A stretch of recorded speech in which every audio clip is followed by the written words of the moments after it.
Welcome to the Flute 360 podcast, where we believe that growth is holistic. Times are changing, and so should you.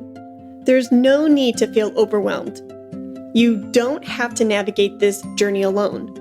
I'm here to support you with personal, artistic, and career-focused insights tailored for modern-day flutists like you. I believe in you, and a teacher's belief can make all the difference. Whether you want to elevate your playing, find your unique voice, or build your flute business, this podcast is your go-to for personal empowerment and transformation. Let's grow together. Today's episode is episode 303, and it's titled Restart, Rebuild, and Reclaim, Flourishing as a Musician Against the Odds with Dr. Sarah Weisbrod.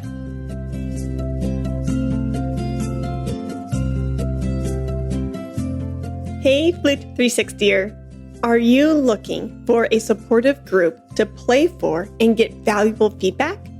Maybe you don't have many flute friends or need an extra space to practice performing for auditions and competitions? Or perhaps you have some burning career questions like flute pedagogy for little ones, defining student success in your studio, or even how to establish your flute studio as a thriving business. If any of this resonates, then this session is for you. Join us on Saturday, 10/26/24 from 11 a.m. to 1 p.m. Central Time for a special flute studio support session with myself and Dr. Danette Derby McDermott. It's all interconnected, and we're here for your personal, artistic, and career growth. This is your one-stop flute studio where we help you thrive. To attend the live session, click either the Tier 2 or Tier 3 links in the show notes below, and we'll see you there. Hey there, Flute 360 listener. I am so excited for today's content and for today's episode because I am sitting here with a really good friend and colleague and client, Dr. Sarah Weisbrod, and I think the world of her. We get to pick her brain on her flute studio building, how she's transitioning from DMA curriculum and world into her own business. And we get to start talking about her amazing flute course that's going to be published very, very soon. So, Sarah, thank you so much for being here. And I'm so glad that you and I get to sit down for a whole 60 minutes uninterrupted, and we get to talk with each other about all the things. Yes, thank you so much for having me, Heidi. I've been looking forward to this for a very long time. Yeah, me too. And life, right? We tried to record this like 6 months ago. I wasn't feeling good with my neck. And then I think your son got sick. And third time is the charm. So here we are, and we are doing it.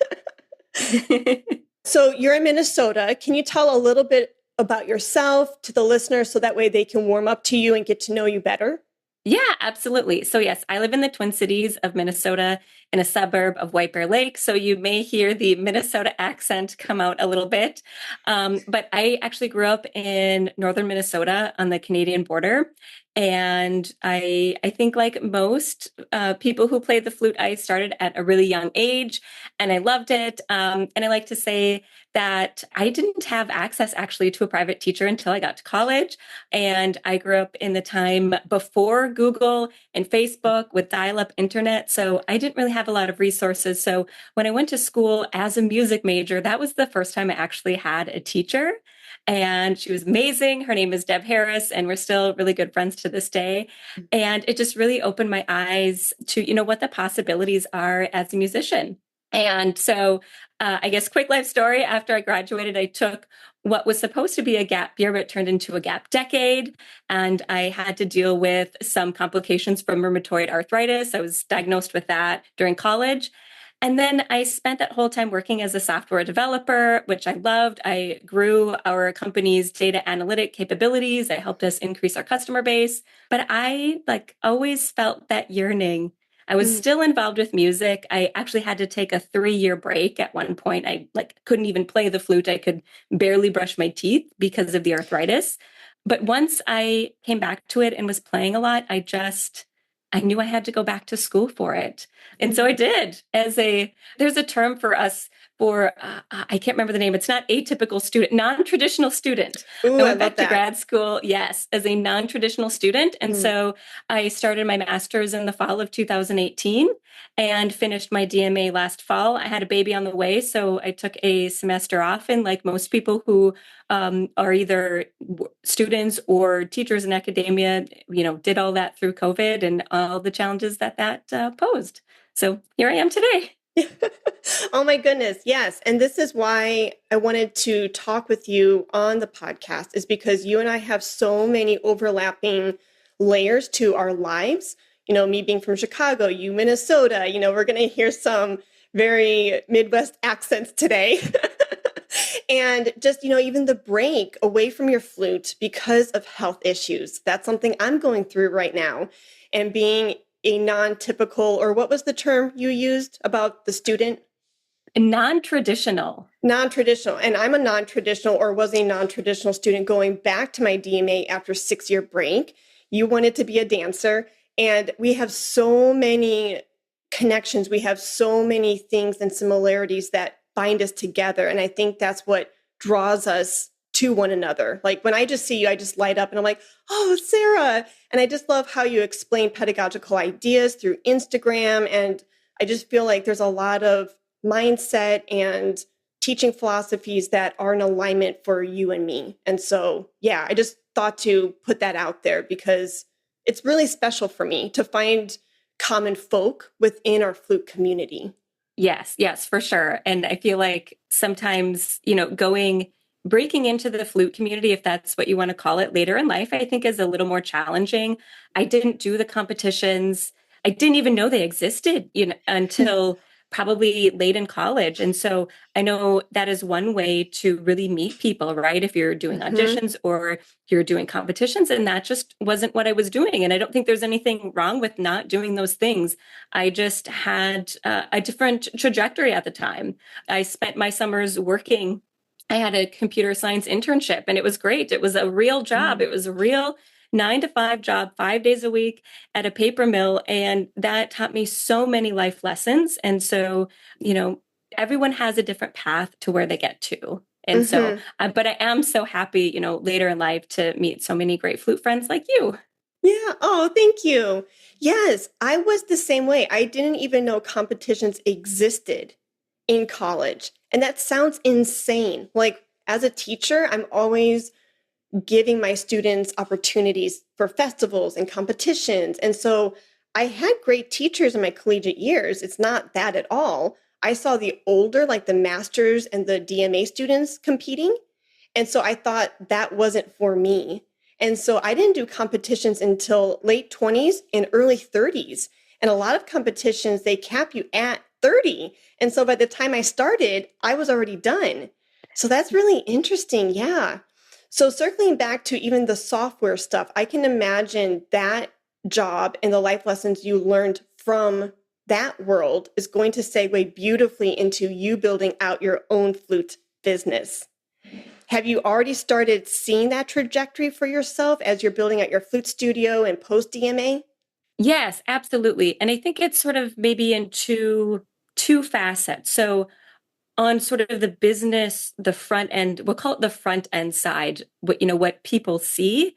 So I have a minor in computer science and I was a double major until I got diagnosed with rheumatoid arthritis. And I realized I don't have the capacity to do both.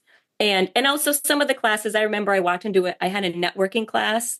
And I just remember thinking, this is boring. If this is what the rest of the degree is like, I just wanted to, I really liked programming and I liked problem solving. And so taking that analytical viewpoint, I always like to make the metaphor, and of course I don't have my phone with me, but, Steve Jobs told a bunch of people, I want to create a really cool smartphone. It has to be better than the BlackBerry. And he came up with the iPhone. And he just gave these people an idea and they had to create it from nothing, from a thought. And there is so much creativity that goes with software development, whether you're an engineer. There are like different, there's an engineer, an architect, a developer, but we'll just kind of umbrella them all for Mhm. the sake of this conversation. But this idea of creating something, of being curious. And so doing that on the business end, it's how do I build my website? What platform do I want? And I'm the type of person that when I feel like, so I switched website platforms in 2022 because the previous one I was using, I just didn't like it. The developer in me wanted more control, and probably the type A person too. I wanted to be able to put wherever I wanted on my website, and I wanted a really flexible blog. And so I've just figured out, I researched what solution would work for me. Mm. And so I feel like that curiosity that of trying to solve a problem has been really helpful as I transition post DMA into, becoming an entrepreneur. And then on the teaching side, what I love about software development. Okay, can I get really nerdy for a minute? Please get as nerdy as you want to get. Okay. So, and I didn't really realize I was doing this maybe until a couple years ago, but many of the things that we learned, like, there are a number of ways to turn on your iPhone, right? To light up the screen. You can tap it, your face can sense it, you can press a button, right? Mhm. Those are three things. Then once you do that, you have a number of options.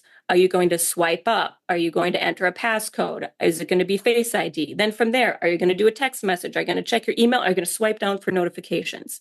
Mm. Whatever it may be. Those are all what we call permutations. And I take that idea that you have all these possibilities into teaching. So if we think about this, we're going to do a super nerdy math lesson for a minute.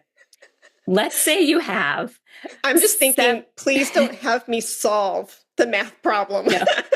If you do that to me.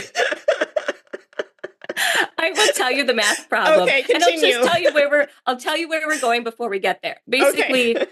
what computer science has taught me, and specifically about permutations and sequences and the data analytical side of it, is that there are infinite possibilities for us to do things on our instrument. So if we're just going to say hypothetically, I have 7 vibrato speeds, 7 dynamics I can play, and 7 tone colors. Mm. In one instant, that's 300 options that I can pull from. Now, if one instant is a second, and I have 5 seconds, then because I can mix and match things in any way, I should have checked the math on this, but I think it's 194 billion options. That's amazing. Now, isn't that, and that's 1 second. And we don't do the same thing in 1 second when we're playing. And then if we say 1 second is 1 millisecond, well, 194 billion becomes trillion. I'll have to check the number. I'm really sorry. Maybe we can put an edit in the show notes. I think maybe it's 194 trillion options. Then when it becomes a millisecond, it's quadrillion. Wow. But the whole point is that the possibilities become endless and they become immeasurable, right? So then you approach infinity. And, I try to teach students, I'm all about basically 3 things, right? I love helping students tell stories through sound. That was something that I learned a lot when I worked with William Bennett through master classes and seminars. And Lorna McGee talks about that a lot. She was one of his students. And so, getting the notes off the page. The problem that we have with sheet music is that we have one system that composers use to write down what it is that they want, and we have to figure out what that is. And so, how do we move, like, what are the levels of piano? Even as we're practicing our de la sonorité, our moist semitones, how do we move from B to B flat? It's not just like a stair step, right? There's all of these things that have to happen. And then how do we carry those micro movements into our music so that we can ebb and flow? If we have a piano dynamic, can we move from piano to P plus and back to piano? How do we, sound is always in motion. So how do we do that? I'm really love helping students do that through their interpretation, going one step further, because there are so many things that we have to do that aren't on the page, like a sequence, right? Yeah. The composer might not say, get a little louder, but if I ask you a question, or my son, when he wants my attention and I'm, in the middle of something, I say, just a minute. And then he says, Mom, just a minute. Mom, can I have some milk? Most of the time it's milk or a snack these days. But he gets louder and louder. And so, Mm-hmm. taking those real world concepts into music, I think is helpful. And then the other way that I think computer science has helped me is with the technical side of playing the flute. Mm, So if we take this idea of, oh, there are all these possibilities that I have for the sound that I create, well, there are also a number of possibilities for the way that we approach technique. So mm, how can we approach it from different angles instead of just this like endless repeat loop? It's super easy to get stuck in. And I'm not saying that I am this perfect practicer. I think I was not a good practicer, actually. mm, I, mm, I was one of those people who I like repeated it over and over again. And I remember I went into a lesson and I was doing the Iberic concerto, and my teacher was pretty much like, "You're not practicing right." It's like, you can't, if you want to play this piece at tempo, we have to change something, like mm, what. And that's when it sort of opened my eyes to this idea of like slow and fast practice combined. And then how do we combine different ideas?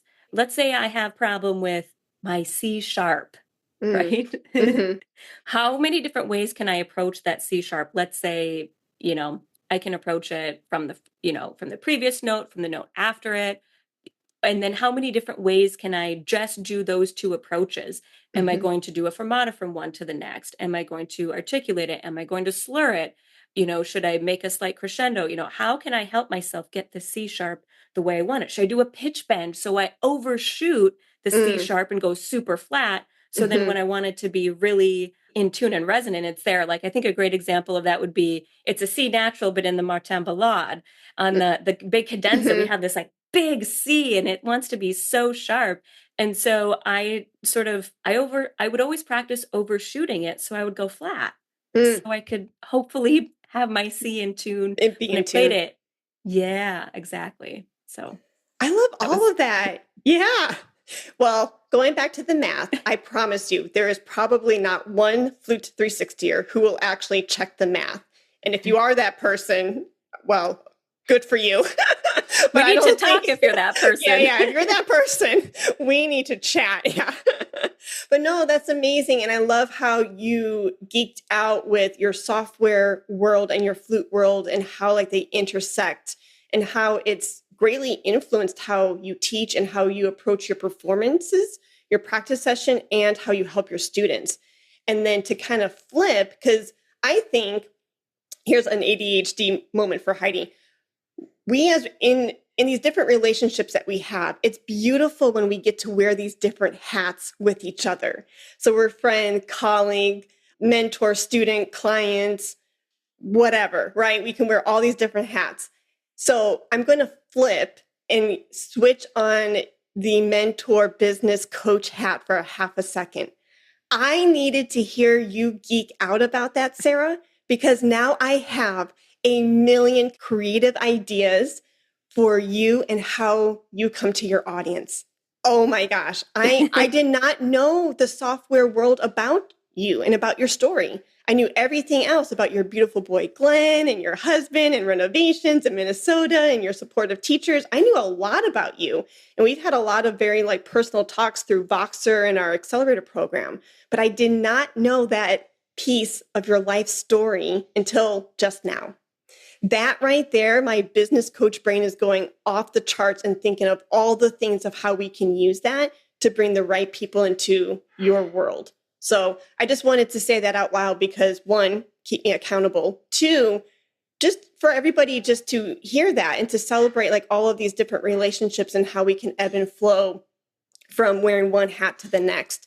And so since we're now talking about more business stuff, as you're going into setting up your business flute studio, I know you've taught in the past, but now you're kind of anchoring down and saying, this is what I want to do. This is how I want to not only be creatively fulfilled, but financially fulfilled.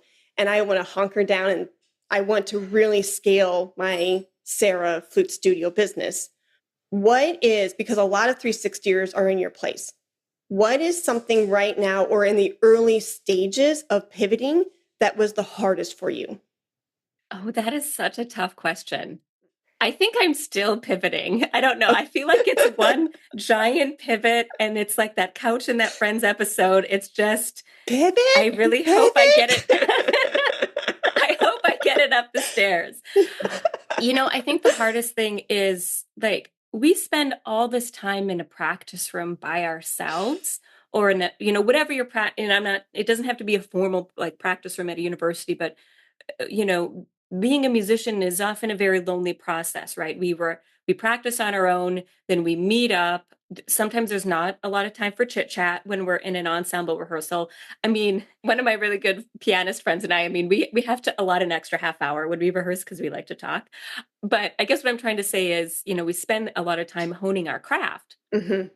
And we're trying to build confidence as musicians, right? Because we put ourselves out there every time we perform. And so for me, it sort of felt like, okay, well, I finally like figured out how to do that and how to be myself on stage. And I think the type A person in me really struggled with pivoting because it's new. And Okay. me personally, I'm not good with new. I mean, unless it's like new shoes or something, then that's great. But I struggle with change. And so I'll just admit it's been very scary for me. And I think one of the things that I admire about you as an entrepreneur is like you went out there, you started your podcast, and so it's sort of like how I have to get over that hurdle of being scared. And I think it just is really, I think it's the same fear that happens when we're afraid of performing. It's your Hmm. body's intrinsic fight or flight response, that stone age, my body thinks I'm going to get eaten by a saber-toothed tiger, but really I'm, just scared of putting myself out there as an entrepreneur.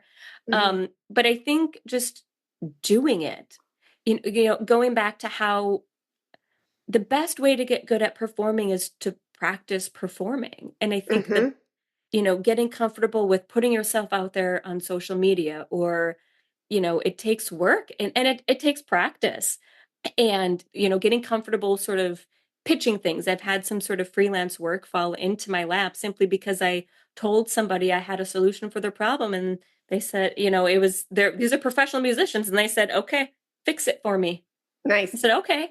Yeah. And Yep. I think just not being able to say, I think I have the solution for you, whatever the solution is, right? It could be, I have the solution to help you get better at playing the flute or becoming a better musician, or for your podcast production house, I have the solution to help you get your podcast off the ground, Hmm. sort of, all of that. So just getting comfortable, I guess, with being yourself.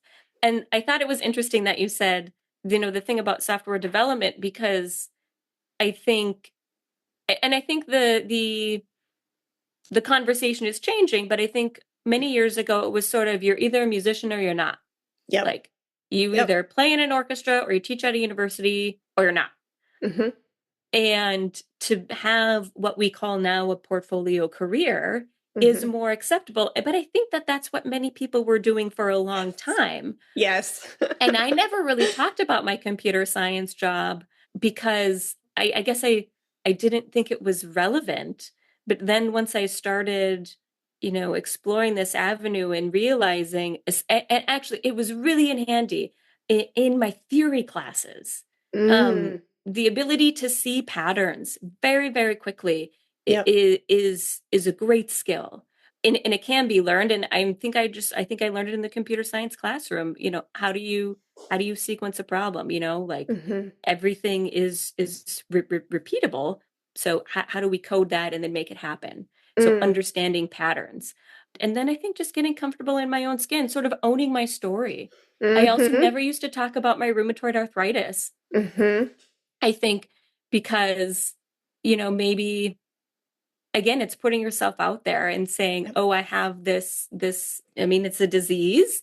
And, but also I think when I went back to grad school, everyone knew I had it in undergrad because they could sort of, I went to a really small school and my professors were really supportive. And it happened in front of everyone. Like my hands were really Mm. swollen. Like I couldn't pretend there was nothing wrong. I had to delay my senior recital because I had a huge flare in my shoulder. But I think when I got to grad school, I wasn't sure what to do, right? I was this older student. I had taken a gap decade and everyone was like 21, 22. And here I Yeah. was having had a real job. And I'm not saying other jobs aren't real. Please, please don't be like, she said my job at Starbucks wasn't real. What I mean was, Yeah. I felt like I had had an entire career Yeah. before I went back to grad school doing something else, where I was responsible for multiple things on multiple levels. And so I wasn't really sure, I didn't want to come in sort of, big headed or whatever, like, oh, I've done this with my life, I Okay. just graduated undergrad. I wasn't sure what the landscape was going to be like. And so I think Hmm. also with my arthritis, I just wasn't sure mentioning it because I didn't know how people would react to me. Okay. Now I think I'm much more comfortable in my own skin to just say, like, yeah, hey, this is me, Yeah. play the flute. I have a software background too, and I have rheumatoid arthritis. And those are basically the three things that like make me who I am, I think, as a teacher, Hmm. and, make me want to share what I want to share with the community. Yeah. No, I love that. Thank you for sharing that and your past and your story. And I think all of these nuggets come together beautifully and form our gingerbread house, and every gingerbread house is going to be uniquely designed, uniquely put together, different colors, different shapes. And I think, I hope that this is one of the soapboxes that is accepted through this platform. One of my hugest, biggest soapboxes is you have a unique voice, amplify it, put it out into the world. And this is exactly what I'm talking about. And the reason I say that is because, one, you get to be honest with yourself and you get to show up in a very authentic and genuine way just for yourself and the relationship that you have with you. But then when you share that story with your colleagues, your peers, your friends, your students, people and certain people are going to be attracted to that story. And that's why I did this big spiel in the beginning. And somebody's like, oh my gosh, there's Heidi rambling about how she knows Sarah and all the connections that Sarah and Heidi have. I'm not doing it just to hear myself talk. I'm saying that with intention. And the intention is the Sarahs and the Heidis get attracted to each other because I relate to her story and vice versa.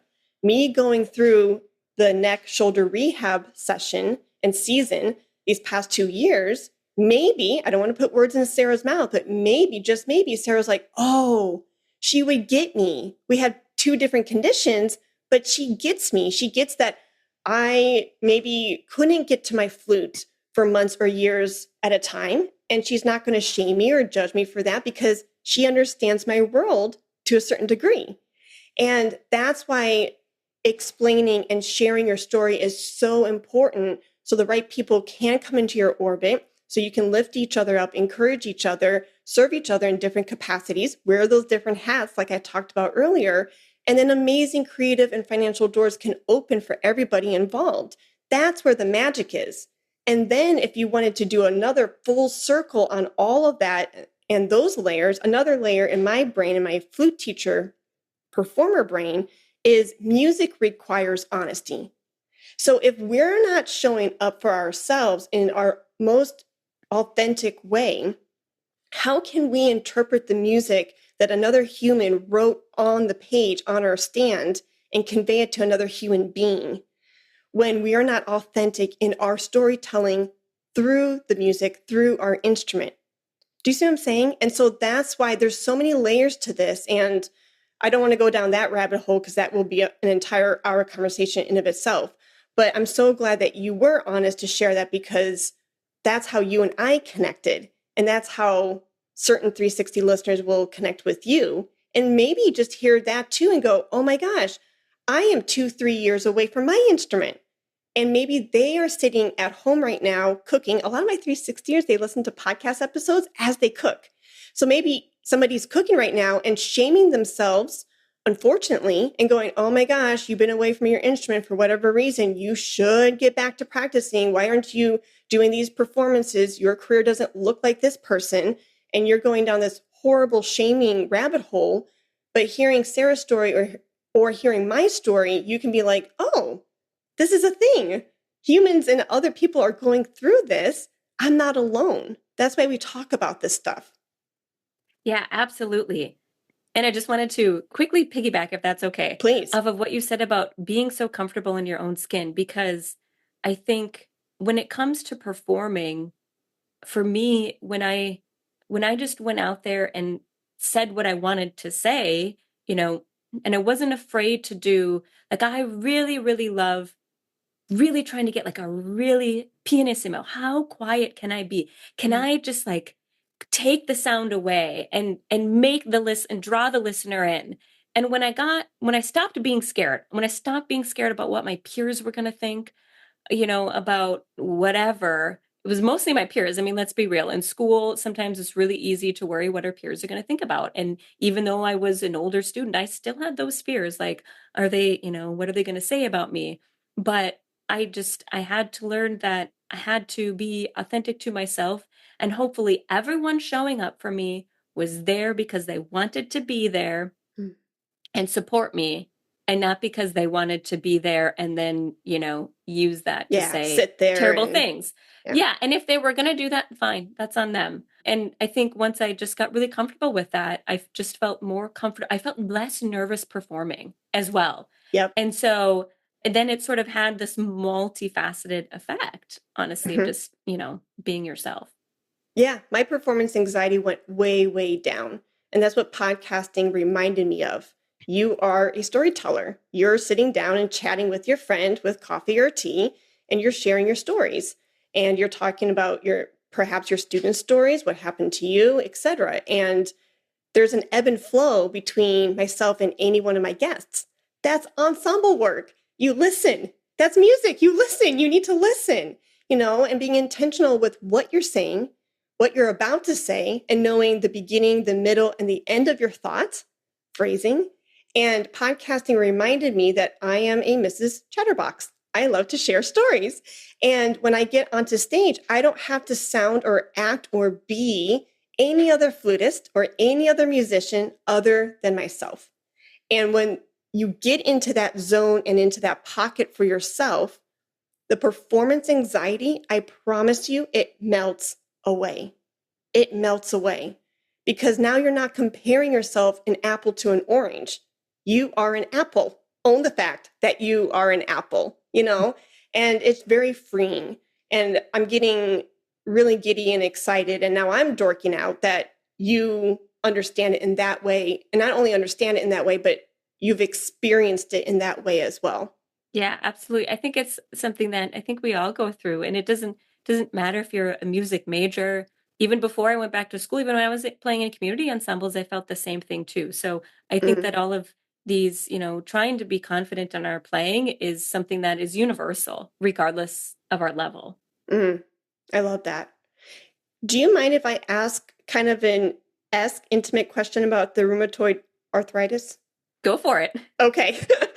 Only because, a lot of these, well, all of these episodes and conversations, yes, is selfishly for myself and for you, for us to like carve out 60 minutes, but more importantly, for us to hit publish so others can learn. Because at the heart of it, I'm an educator. I know a lot of my 360 listeners are dealing right now with health issues, and it's really pulling at my heartstrings. My heart goes out to you, and I'm so empathetic in the season that you're in if you're there right now. So a lot of 360 listeners are going through like a work-related injury. They pulled something in their shoulder. They know that they have to do PT or rehab for quite some time. And the first thought, the first fear that pops into any one of these flutists' brains is, oh my gosh, am I going to be able to play my instrument again? And that's a real bona fide fear, especially if you have, not especially, but I'm using that in air quotes, especially if you have degrees in it and you are expecting an ROI on that investment and you want a career paved out from those degrees. You've invested time, money, and energy into studying the craft of flute playing. And now you have an injury. And now you're thinking, what does this mean for me and my future? Can you go back to that space of graduate school, Sarah? And did you have a similar fear? And if so, or if was it another fear, what was going on through your head? And how did you overcome that season to not just having an amazing comeback, but you went back and got a terminal degree. Do you see that? That is huge. That takes a lot of drive and perseverance. So I commend you on that. Oh, thank you. Yeah. So I made it through undergrad rather unscathed. So in rheumatoid arthritis, you have the most joint damage, most likely in the first 3 to 5 years. And I was diagnosed very quickly. I was very lucky. I honestly feel if I was not a music major that I would not have noticed it right away. But my teacher, I said, I think I'm practicing too much because Mm, my fingers are swollen. And she said that that's not right. You need to go to the doctor. okay. And so I feel so thankful for my first teacher, Deb Harris, because she was, I like to say that she practically saved my life. The sooner you catch this disease, the better.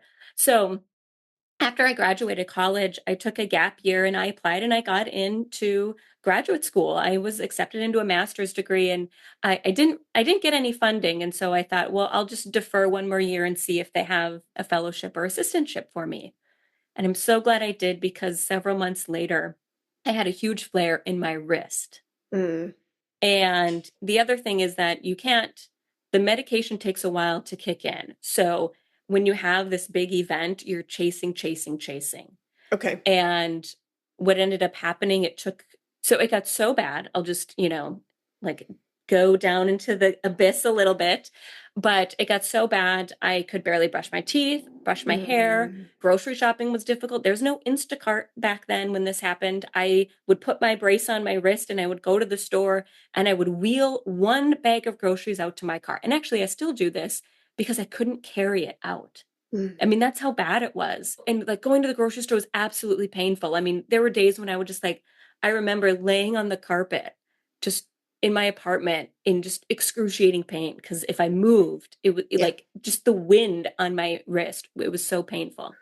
So it's very obvious that I could not play the flute. And I remember one night I sat on my couch, and I'm not even kidding. I just held my flute in my lap in the case. Mm, I couldn't open it. I didn't have the pinch strength to even get it like the unzipped. But I just wanted to feel it in my lap. So after that, and I do get a little choked up when I talk about this well, you're sometimes. Sorry. choking So, me up. but I knew and I think this is the big thing. You have, I can't control, that the cards I was dealt, but I can control how I deal with them. And I Okay. knew I had a choice. I knew if I ever wanted to play the flute again, I had to get my health under control. Yep. But the problem with chronic pain is that abnormal becomes normal because you're in chronic pain for so long. Yes. And luckily, one of my friends came to my rheumatology appointment and I went and I researched the researcher in me. I found the best rheumatologist in the area. He was the head of the department at the University of Minnesota.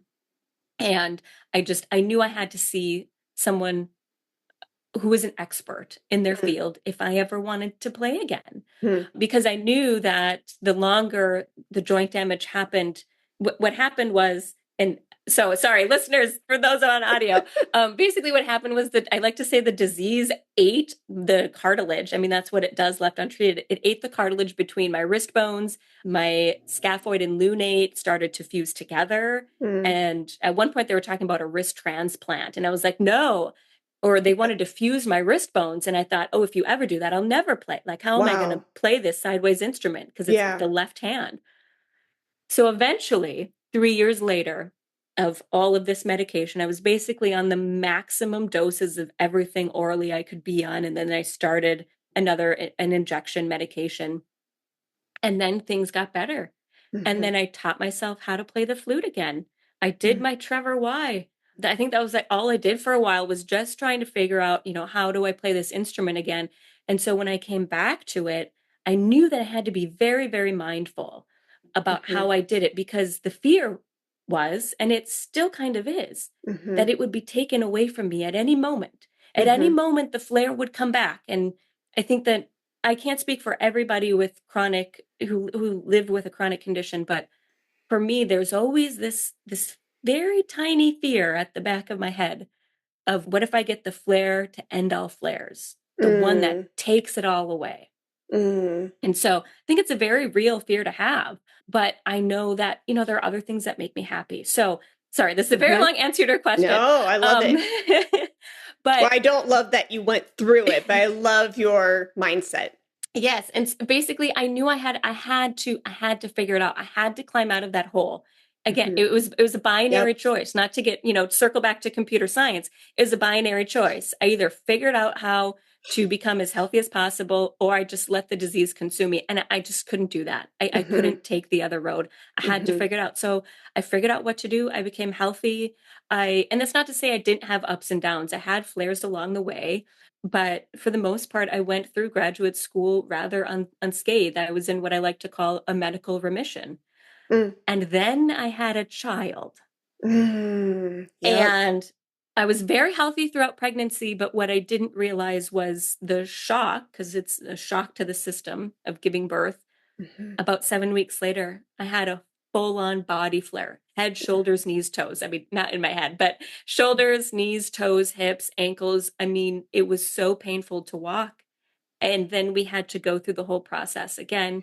And then, having been nursing, there you can't take all the medication. So now it's like you've got Yep. this extra thing that you have to incorporate. And again, there was that fear of, what if I never come back to it? I mean, I did, a couple, at least one, I think DMA recital, not in 100% health. And I think it's really taken me probably, at least 18 months to recover from that, to finally feel like the inflammation is going down, to feel like my joints are feeling like themselves. But it's trying to be patient with yourself and knowing, if I do the work, hopefully Mm-hmm. I'll get the results. In other words, if I take care of my body, hopefully, and get the right medication, at least for rheumatoid arthritis, you need medication, then hopefully I can control the disease. But I completely understand what everyone who has a chronic condition goes through, because it is very, very scary. And there are ups and downs. So I feel very Mm-hmm. much that I'm in a season of up, up, up, up, up. But I know that, there's that fear that the rug will get pulled out from under you. Yeah. Um, and I think that's, now I'm sort of thinking on the fly, but, trying to be a multifaceted person, in terms of entrepreneurship, circling back and Mm-hmm. having different offerings is helpful, because Yep. then if I mean, I know many, many teachers who have taught without being able to play their instrument for whatever reasons, whether they Mm-hmm. had injuries or focal dystonia, and they coached amazing students. So I know it's possible, even if you can't play. But I think just knowing that it doesn't, even though this thing that is very personal to us, making music is very personal, Mm-hmm. it doesn't define who we are. Yep. I am not me if I don't play the flute, Yep. although I like doing it. Does that make sense? Oh, completely. Yeah. Literally outside of the title or the label of the condition, your story and my story is like to the T exactly the same. And what my condition these past 2 years has taught me is being so in the present. I have never, like, when the pain and the flare ups were so tremendous, I thought in those flare ups, I'm never getting out of this. But then I realized I have the breath. I realized all you have is now. You can't think about tomorrow. You can't worry about, am I going to be able to play my flute in 5 years from now? All you have is this 1 second. You know how they say, Jesus, take the wheel, and you have this idea of like, get me through the day?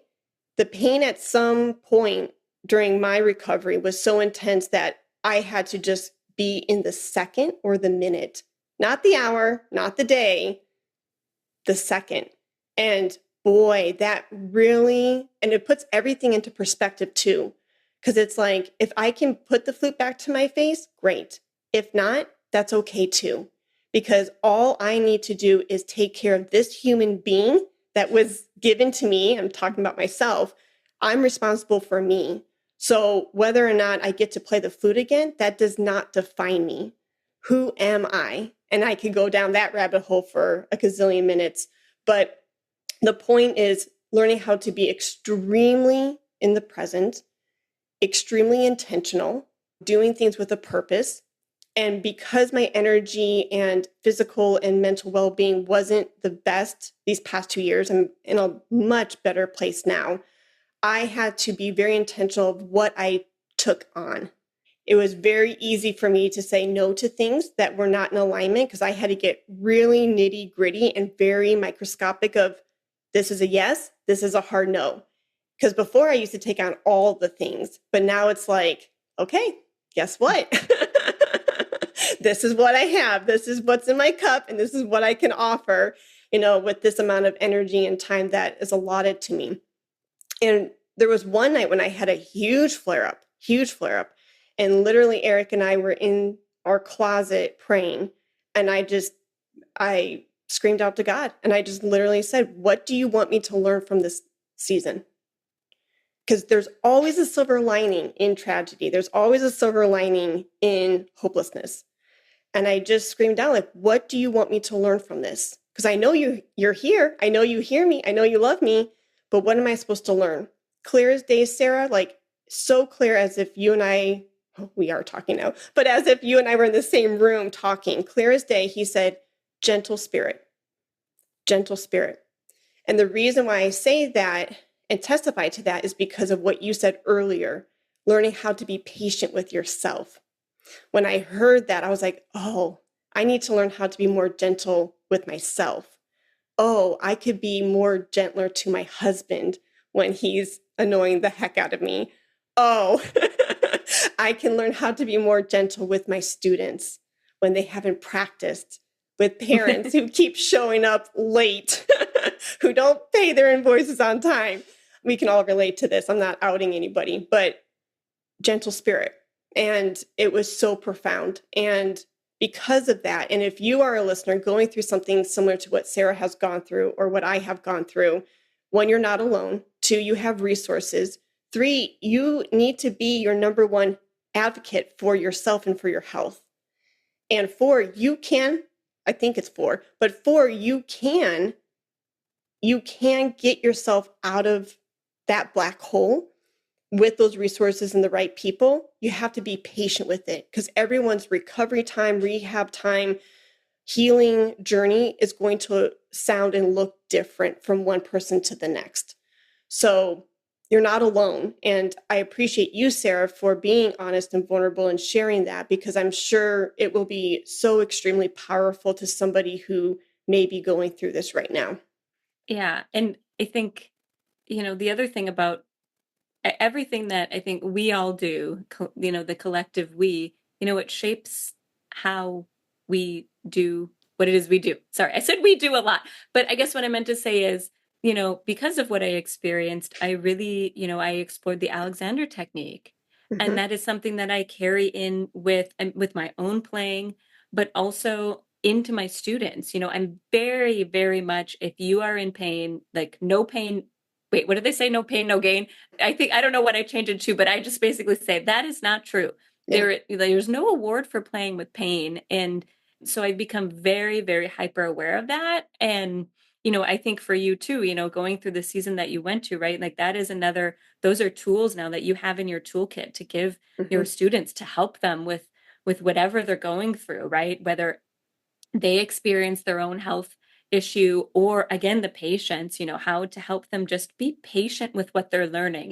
We Mm-hmm. live in a now era, but learning music is not a now thing.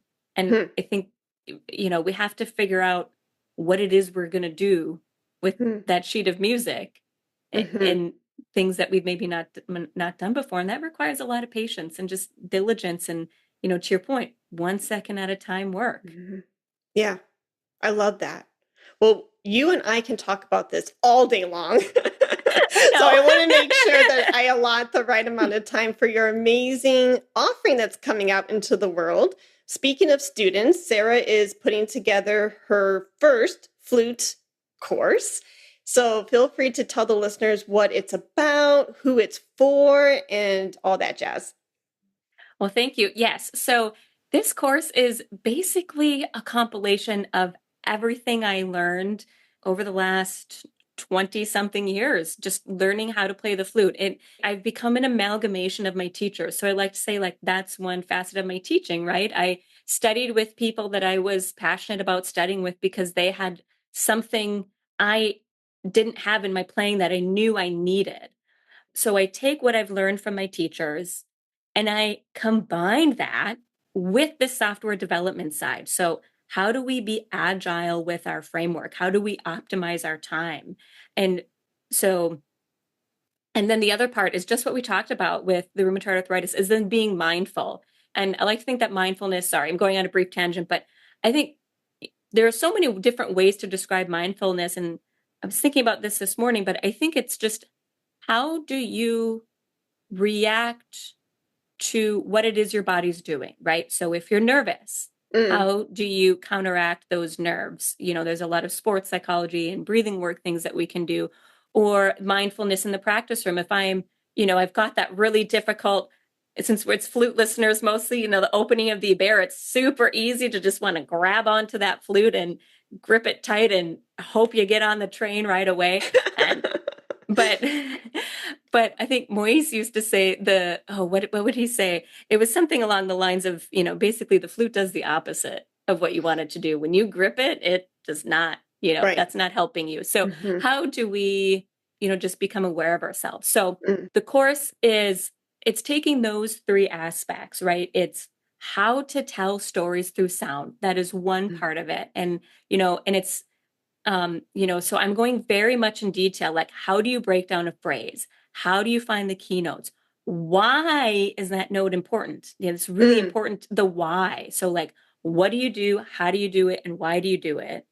And then, so really breaking down how to build phrases so that you can be more, so you can tell a story. Mm-hmm. So that's one component of it. And then the other component, so I feel like I geek out about all of this, is also just like the technical side. So like, how do we practice more efficiently? We don't have a lot of time these days to do what we need to do.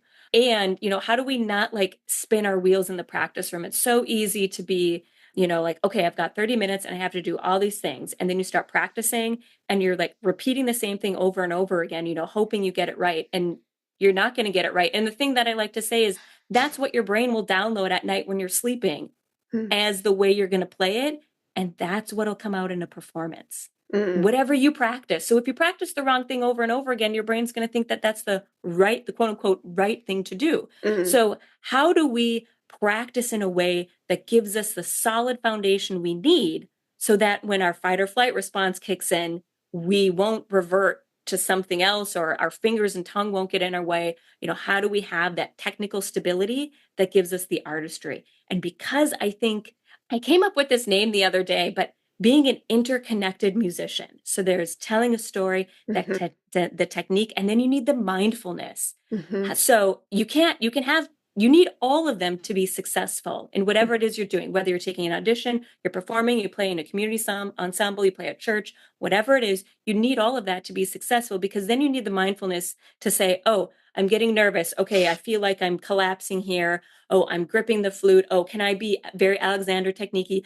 Can I be more into my back? Right. So Mm. the course is divided into those three facets. And then I show you how to piece them all together. And I go through a practice framework that is derived from the software development lifecycle of, planning, preparation, how do we iterate through things in a mindful way? So that's what it's all about. And I'm doing a workshop on it. I hope it's okay to say that on October. Oh gosh, what is the date? 24th, October 24th.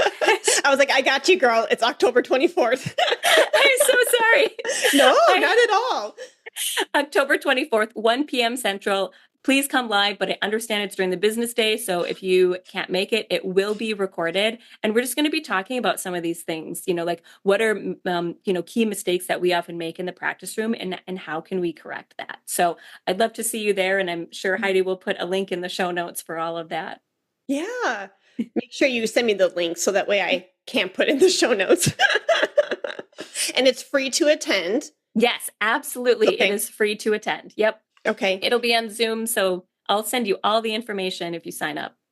So that's amazing. I love it. And so I can imagine how this class benefits the modern day flutist and the wannabe storytelling flutist in many capacities. But can you tell the listener, like, one of the biggest benefits that they would take from this 1024 workshop?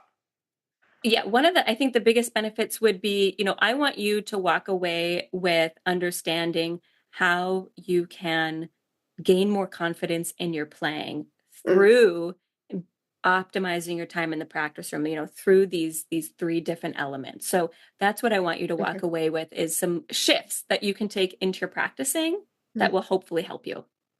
Amazing. Yay. Well, if you are able to attend, Sarah is the most open, warm person I know. So she is completely approachable. If you have any questions about the course or the workshop on 1024, feel free to click on any of her contact information that's in the show notes below. And I really hope that you are available to attend, because Sarah's pedagogical ideas and the way she breaks things down is so clear and simplistic, but it's also very captivating and illustrative. I love your teaching style. Oh, thank you so much, Heidi. Yeah. Well, thank you for being here. And I'm so glad that we had a full 60 minutes uninterrupted of just chatting with my friend Sarah. So I feel like we're back at NFA San Antonio again, where we get to, push out the world and just take it all in. I love it. Yeah. Well, thank you so much for having me. This was a super quick hour, and I know we probably could have, chatted for more. Yes, we easily could have gone for 2 hours. Yeah. No, but this is amazing. And just your life experience and the lessons that you purged through this episode. I'm so grateful for your honesty and for your expertise. Thank you for being an amazing friend, and I hope you have a blessed day. Thank you so much, Heidi. And thank you so much for your platform. It's amazing. I love listening to your podcast. Oh, thank you. I appreciate that. You have a good one, Sarah. Thanks, you too. Bye. Thanks for tuning in to today's episode of Flute 360. If you found value in what you heard, why not share it with your flute friends, students, and colleagues? The more we grow together, the stronger our community becomes.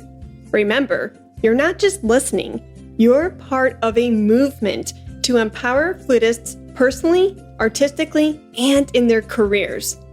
So hit that share button and let's help more flutists reach their full potential. Let's talk about flute.